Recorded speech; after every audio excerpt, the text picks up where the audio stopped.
Hello అందరికీ welcome back to delicious వంటలు. ఇవాల్టి వీడియోలో రవ్వ బూరెల్ని చూపించబోతున్నానండి. నిజానికి రవ్వ అప్పాలు రవ్వని ఉడికించి చేస్తాం కదా, కానీ ఈ వీడియోలో చూపించిన విధంగా సరికొత్తగా ట్రై చేయండి. ఈజీగా చేయడమే కాదండి, టేస్ట్ కూడా ఏమాత్రం తీసిపోవు. వీటిని మనం రవ్వ అప్పాలు అనొచ్చు, లేదా రవ్వ బూరెలు అనొచ్చు. పేరేదేమైనా రుచి మాత్రం ఎక్సలెంట్గా ఉంటుందండి. ఇప్పుడు వచ్చేది శ్రావణ మాసం కాబట్టి అమ్మవారికి ఈజీగా ప్రసాదంగా పెట్టొచ్చండి. మరి ఈ అప్పాలను ఎలా తయారు చేసుకోవాలో వీడియోలోకి వెళ్ళి చూసేద్దామండి. ముందుగా ఒక మిక్సింగ్ బౌల్ తీసుకొని అందులోకి ఒక కప్పు ఉప్మా రవ్వ వేసుకోండి. సూజీ రవ్వ అంటారు కదా, అది వేసుకున్న తర్వాత అందులోకి ఏ కప్పుతో అయితే సూజీ రవ్వ తీసుకున్నామో ఆ కప్పులో 1/2 కప్పు కాచి చల్లార్చిన పాలను యాడ్ చేసుకోండి. యాడ్ చేసుకున్న తర్వాత పాలు అంతా రవ్వను పీల్చుకునేలాగా ఒకసారి మొత్తం అంతా కలుపుకోండి స్పూన్తోని. 1/2 కప్పు పాలు సరిపోనట్టయితే ఇంకా కొన్ని పాలు ఎక్స్ట్రా యాడ్ చేసుకోండి. చూసి వేసుకోండి. పిండి కనుక కొంచెం లూజ్ అయిందనుకో అప్పాలు సరిగా రావండి, చూసి వేసుకోండి. ఇప్పుడు దానిపైన ఒక మూత పెట్టుకొని ఒక 5 మినిట్స్ పక్కకు పెట్టేసుకోండి. ఆలోపు ఒక ప్యాన్ పెట్టుకొని అందులోకి ఏ కప్పుతో అయితే రవ్వ తీసుకున్నామో ఆ కప్పుతో బెల్లం యాడ్ చేసుకోండి. కొంచెం స్వీట్ ఎక్కువ ఇష్టపడే వాళ్ళు ఉంటే కొంచెం ఎక్కువ యాడ్ చేసుకోవచ్చండి.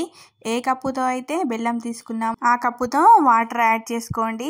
పాకం ఏం రావాల్సిన అవసరం లేదండి, బెల్లం కరిగితే సరిపోతుంది. చూడండి, ఇలా స్టవ్ని మీడియం ఫ్లేమ్లో పెట్టుకొని బెల్లాన్ని కరిగించుకోండి. అన్నట్టు మన వీడియోని ఎవరైనా కొత్తగా చూస్తున్నట్లయితే ఛానల్ని సబ్స్క్రైబ్ చేసుకొని వీడియోని లైక్ చేయండి. మీ సపోర్ట్ వల్ల మంచి మంచి వీడియోలు చేస్తూనే ఉంటానండి. చూడండి, బెల్లం అంతా కరిగిన తర్వాత దీన్ని కంప్లీట్గా చల్లారనివ్వండి. చూడండి, ఇప్పుడు రవ్వ అంతా చక్కగా నానిపోయిందండి. రవ్వ అంతా పాలని మంచిగా అబ్జర్వ్ చేసుకొని పిండి అంతా మంచి టెక్స్చర్కి వచ్చిందండి. ఒకసారి అంతా మిక్స్ చేసుకొని ఒక మిక్సీ జార్ తీసుకోండి. కొంచెం పెద్ద సైజే తీసుకోండి, పిండి అంతా పట్టాలి కాబట్టి. ఇప్పుడు నానబెట్టుకున్న రవ్వనంతా మిక్సీ జార్లోకి యాడ్ చేసుకోండి. యాడ్ చేసిన తర్వాత మనం ఏ కప్పుతో అయితే గోధుమ రవ్వ తీసుకున్నామో ఆ కప్పులో సగం గోధుమ పిండి యాడ్ చేసుకోండి. మీరు ఈ ప్లేస్లో మైదా పిండి అయినా యాడ్ చేసుకోవచ్చు. తర్వాత కరిగించిన బెల్లం వాటర్ని అందులోకి యాడ్ చేసుకోండి. ఇలా స్టెయినర్ పెట్టి చేసుకోండి, ఏమైనా డస్ట్ పార్టికల్స్ ఉంటే అంతా వెళ్ళిపోతాయి. ఇప్పుడు అందులోకి ఒక 1/2 టీ స్పూన్ ఇలాచీ పౌడర్ వేసుకోండి. ఫ్లేవర్ చాలా బాగుంటుంది ఇలాచీ పౌడర్ వేయడం వల్ల.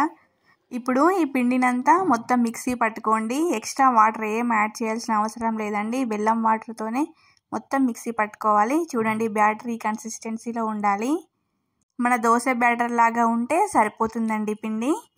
ఇప్పుడు ఈ పిండినంతా ఒక మిక్సింగ్ బౌల్లోకి యాడ్ చేసుకోండి. యాడ్ చేసిన తర్వాత అందులోకి ఒక 1/2 టీ స్పూన్ బేకింగ్ సోడా వేసుకోండి. వంట సోడా అంటారు కదా, అది ఎక్కువ వేసుకోకండి. ఎక్కువ వేసేస్తే ఆయిల్ పీల్చేస్తుందండి. ఒక 1/2 టీ స్పూన్ వేసుకుంటే కరెక్ట్గా సరిపోతుందండి. వేసుకున్న తర్వాత మొత్తం అంతా స్పూన్తోని ఇలా మిక్స్ చేసుకోండి. చూడండి, ఇలా లోతు గరిట తీసుకోండి. లోతు గరిట తీసుకుంటే అప్పాలు వేయడం ఈజీగా ఉంటుందండి. ఇప్పుడు డీప్ ఫ్రైకి సరిపడా ఆయిల్ పెట్టుకొని ఆయిల్ హీట్ అయిన తర్వాత పిండిని కొంచెం కొంచెం తీసుకుంటూ ఇలా మధ్యలో వేసుకోండి. మధ్యలో వేసుకోవడం వల్ల అప్ప అనేది పర్ఫెక్ట్ షేప్లో వస్తుందండి. చూడండి, వేసిన తర్వాత మనం ఇట్లా పైకి ఆయిల్ డిప్ చేస్తూ ఉండాలండి. అలా చేయడం వల్ల అప్పం అనేది మంచిగా ఫ్రై అవుతుందండి. మనం బెల్లం వాటర్ వేసాం కాబట్టి అప్పం అనేది తొందరగా కలర్ చేంజ్ అవుతుందండి. కాబట్టి స్టవ్ని మీడియం ఫ్లేమ్లో పెట్టుకొని ఫ్రై చేసుకోండి. చూడండి, అప్పం అనేది ఒకవైపు కాలిన తర్వాత మరొక వైపు రొటేట్ చేసుకొని ఇలా ఆయిల్ని పైకి డిప్ చేస్తూ మంచిగా కాల్చుకోండి. చక్కగా పొంగుతాయండి, టేస్ట్ కూడా ఏమాత్రం తీసిపోవు. తప్పకుండా ఒకసారి ట్రై చేసి చూడండి.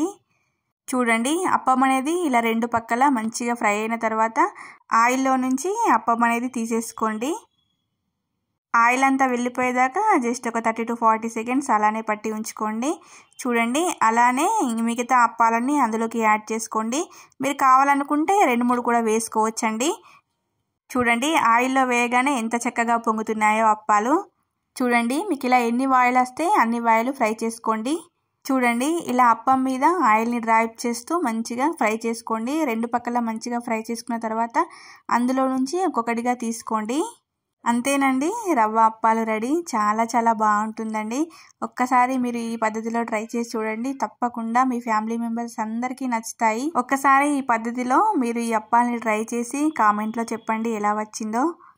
మరి ఈ శ్రావణ మాసానికి ఈ రవ్వ అప్పాలని ఖచ్చితంగా ట్రై చేసి చూడండి. మరి ఈ వీడియో మీకు నచ్చినట్లయితే వీడియోని లైక్ చేసి షేర్ చేసి సబ్స్క్రైబ్ చేయండి. మరిన్ని మంచి మంచి వీడియోల కోసం మన ఛానల్ని సబ్స్క్రైబ్ చేసుకొని పక్కన ఉన్న బెల్ ఐకాన్ క్లిక్ చేయండి. Thank you for watching.